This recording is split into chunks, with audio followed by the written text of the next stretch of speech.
বিভিন্ন স্থানে সক্রিয় হওয়ার পায়তারা করছে দলটি। Awami League is coming back. Sheikh Hasina just India থেকে মাথাটা তুলে দেখতেছে, আর একটু বেশি লাইগা যাবেন, দেখবে যে ফাঁক দিয়ে আওয়ামী লীগ ঢুকে যাবে। আওয়ামী লীগ যখন ঢুকে যাবে তখন বুঝবেন কত ধানে কত চান। আমি মনে করি যে বিয়স নতুন একটি গুরুত্বপূর্ণ ভিডিও নিয়ে চলে আসলাম। ভিডিওটি না টেনে সম্পূর্ণ দেখার অনুরোধ রইল। আওয়ামী লীগ কি আবার নির্বাচনে আসতে পারবে, সেই প্রশ্ন জনগণের মুখে। চলুন আমরা সেই ভিডিওটি দেখে আসি যে সাবেক মন্ত্রী শেখ হাসিনা উনি নির্বাচনে আসতে চাচ্ছেন, কিন্তু উনি সময় হলেই বাংলাদেশে অংশগ্রহণ করবেন, সেই সময়ের অপেক্ষা করছেন এই আওয়ামী লীগ সরকার। চলুন আমরা সেই ভিডিওটি দেখে আসি যে আওয়ামী লীগ নতুন করে আবার কি নির্বাচনে আসতে পারবে, এমনকি আওয়ামী লীগের ছাড়া কি নির্বাচন সম্ভব। ভিডিওটি না দেখলে বুঝতে পারবেন না। ভিডিওটি ভালো লাগলে অবশ্যই চ্যানেলটি সাবস্ক্রাইব করে বেল বাটন অন করে রাখবেন। চলুন আমরা সেই মূল ভিডিওতে চলে যাই। লুকিয়ে আছে আওয়ামী লীগকে বাদ দিয়ে বাংলাদেশে কোনো গ্রহণযোগ্য নির্বাচন হতে পারে না বলেও মন্তব্য করেন তিনি। ওবায়দুল কাদের দাবি করেন দেশের ৪৫% বেশি মানুষ আওয়ামী লীগের সমর্থক। এত বড় জনগোষ্ঠীকে উপেক্ষা করে কোনো নির্বাচন সম্ভব নয় বলেও মনে করেন তিনি।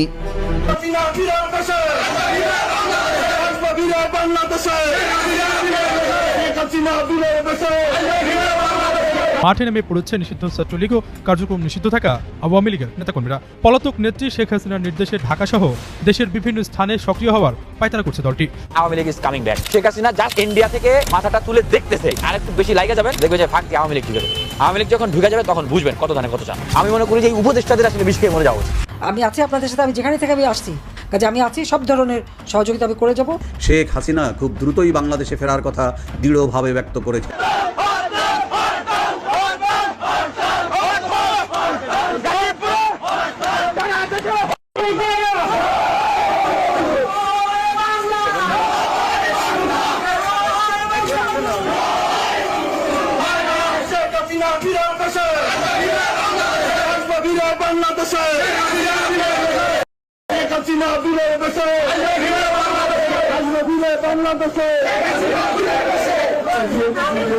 মাঠে নেমে পড়েছে নিষিদ্ধ ছাত্রলীগ ও কার্যক্রম নিষিদ্ধ থাকা আওয়ামী লীগের নেতাকর্মীরা। পলাতক নেত্রী শেখ হাসিনার নির্দেশে ঢাকা সহ দেশের বিভিন্ন স্থানে সক্রিয় হওয়ার পায়তারা করছে দলটি। সবশেষ মাইলস্টোনে দুই উপদেষ্টা সরকারের পেশ সচিবকে অবরুদ্ধ করা এবং সচিবালয়ের গেট ভেঙে ভাঙচুর চালানোর ঘটনায় নিষিদ্ধ ছাত্রলীগের সম্পৃক্ততা পেয়েছে আইনশৃঙ্খলা রক্ষাকারী বাহিনী। দেশ জুড়ে নজিরবিহীন তাণ্ডব চালানোর পরিকল্পনার কথোপকথন এরই মধ্যে সামাজিক যোগাযোগ মাধ্যমে ছড়িয়ে পড়েছে, যাতে দেখা যায় ছাত্রদের সাথে মিশে গিয়ে দুর্বার আন্দোলনের নির্দেশ দিচ্ছেন পলাতক নেতারা। চলমান এই পরিস্থিতি নিয়ে আইজিপি বাহারুল আলম যুগান্তরকে বলেন, আওয়ামী লীগের অপশক্তি এবং নিষিদ্ধ ছাত্রলীগের বিরুদ্ধে আমাদের সাঁড়াশি অভিযান চলমান রয়েছে। সম্প্রতিকালে মাইলস্টোন এবং সচিবালয়ের ঘটনায় আমরা ছাত্রলীগের ৫ জনকে এরই মধ্যে গ্রেপ্তার করেছি। এছাড়াও শিক্ষার্থীদের আন্দোলনের সময় মঙ্গলবার সচিবালয়ে যিনি শেখ হাসিনাকে ফিরিয়ে আনার স্লোগান দিয়েছিলেন তাকেও গ্রেপ্তার করেছি। আগামী জাতীয় সংসদ নির্বাচনকে কেন্দ্র করে পরিস্থিতি ঘোলাটে করতে শেখ হাসিনা নিজেই নিয়মিত অডিও বার্তা দিচ্ছেন। দিল্লিতে বসে হরতাল, অবরোধ, বিক্ষোভ মিছিলের মতো কর্মসূচি ঘোষণা করছেন। শেখ হাসিনা সহ আওয়ামী লীগের বিদেশে বিলাসী জীবনযাপন করা নেতাদের কথায় দেশে থাকা নেতাকর্মী সমর্থকরা রাজনীতির ফাঁদে পা দিয়ে হুটহাট মাঠে নামছেন, রাজপথে ছুটিকা মিছিল করছেন। তবে পুলিশ সহ আইন প্রয়োগকারী সংস্থার সদস্যদের কঠোর পদক্ষেপে তারা এখন পর্যন্ত খুব একটা সফল হতে পারেনি। এর আগে টুঙ্গিপাড়ায় কবর ভাঙা হবে এমন অপপ্রচার চালিয়ে গোপালগঞ্জের সাধারণ মানুষকে উস্কে দিয়ে সহিংসতা ঘটিয়েছে দলটি। এছাড়াও গণ অভ্যুত্থানের পক্ষে শক্তি বলে বিবেচিত বড় রাজনৈতিক দলগুলোর মধ্যে কয়েকদিন ধরে যে অনৈক্য তৈরি হয়েছে, এই সুযোগটিকেও নিজেদের মোক্ষম অস্ত্র হিসাবে কাজে লাগাচ্ছে কার্যত নিষিদ্ধ দলটি। এখানে থেকে আমি আসছি, হ্যাঁ, একটা সুবিধা হয়েছে যেখানে আছি বলে কথা বলতে পারছি। 2007 জোর করে দেশে ফিরেছিলাম, এরপরে তো বন্দি করে রেখেছিল, আর কথা বলতে পারিনি।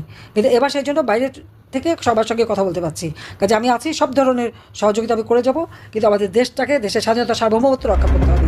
নেতাকর্মীদের সাথে ভার্চুয়াল কনফারেন্সগুলোতে বাংলাদেশের ক্ষমতাচ্যুত প্রধানমন্ত্রী শেখ হাসিনা খুব দ্রুতই বাংলাদেশে ফেরার কথা দৃঢ়ভাবে ব্যক্ত করেছেন।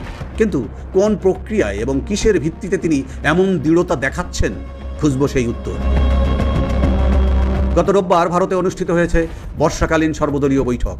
ভারতের নিরাপত্তার সাথে জড়িত হওয়ায় সেখানে অবধারিতভাবে বাংলাদেশের বিষয়টিও আলোচিত হয়েছে বলে জানা গেছে। এর আগেও বাংলাদেশ প্রসঙ্গে ভারতের সর্বদলীয় বৈঠকে আলোচনা হয়েছিল এবং সেটি ভারতের গণমাধ্যমেও এসেছিল। ধারণা করা হচ্ছে বাংলাদেশ ইস্যুতে ভারত আগের অবস্থানেই স্থির থাকায় এবারের আলোচনাটি মূলধারার গণমাধ্যমে উঠে আসেনি। ভারত বাংলাদেশে রাজনৈতিক স্থিতিশীলতা চায় এবং একটি অন্তর্ভুক্তিমূলক নির্বাচনের মাধ্যমে নির্বাচিত সরকারের সাথে সম্পর্ক এগিয়ে নিতে চায়। বাংলাদেশের ক্ষেত্রে ভারত এখনও একই অবস্থানেই রয়েছে। কিন্তু বাংলাদেশের অভ্যন্তরীণ রাজনীতিতে মৌলবাদীদের উত্থান, আওয়ামী লীগের নেতাকর্মীদের পাইকারি দরে নির্যাতন ও আইন শৃঙ্খলার অবনতির প্রেক্ষিতে বেশ কিছু পদক্ষেপ ইতিমধ্যেই গ্রহণ করেছে ভারত। দেশটি শত্রু দেশের তালিকায় বাংলাদেশকে 5 নম্বরে স্থান দিয়েছে, যার ফলে বাংলাদেশের অন্তর্বর্তী সরকার ম্যাঙ্গো ডিপ্লোমেসির দিকে হাঁটলেও ভারত তাতে পাত্তা দেননি। ডক্টর ইউনূসের পাঠানো আমগুলো বাংলাদেশ দূতাবাসেই রয়ে গেছে বলে কূটনৈতিক সূত্রের বরাতে জানা গেছে। ভারতের কোনো নিরাপত্তা বিশ্লেষক দাবি করছেন, বাংলাদেশ থেকে জীবন ভয়ে পালিয়ে যাওয়া হাজার হাজার আওয়ামী লীগ নেতাকর্মীদের আশ্রয় দিয়েছে ভারত।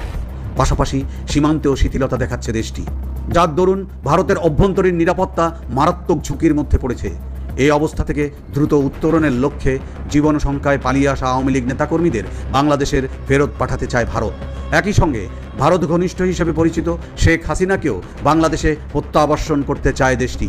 এক্ষেত্রে শেখ হাসিনাও তার নেতাকর্মীদের নিরাপত্তা নিশ্চিত করতে যা যা করা দরকার তাই করতে প্রস্তুত ভারত। তবে আওয়ামী লীগের কোনো নেতাকর্মী যেমনটি ভাবছেন যে ভারত শেখ হাসিনাকে প্রধানমন্ত্রী হিসেবে ক্ষমতায় বসিয়ে দিবে, এমন কোনো আকাশকুসুম কল্পনা করতে নিষেধ করেছে ভারতের রাজনৈতিক বিশ্লেষকেরা। তারা বলছেন, শেখ হাসিনার নিরাপত্তা নিশ্চিত করেই তাকে বাংলাদেশে ফেরত পাঠানো হবে, যেন তিনি নির্বিঘ্নে আইনি লড়াইয়ে নামতে পারেন। একই সাথে তার নেতাকর্মীরাও যেন অযাচিত দমন পীড়নের শিকার না হন, সেদিকে লক্ষ্য রাখবে ভারত। সেক্ষেত্রে যাদের বিরুদ্ধে মামলা রয়েছে তারা মামলা মোকাবেলা করবে, আর যারা জীবন সংখ্যায় ভুগছেন তাদের নিরাপত্তা নিশ্চিত করবে বাংলাদেশ সরকার।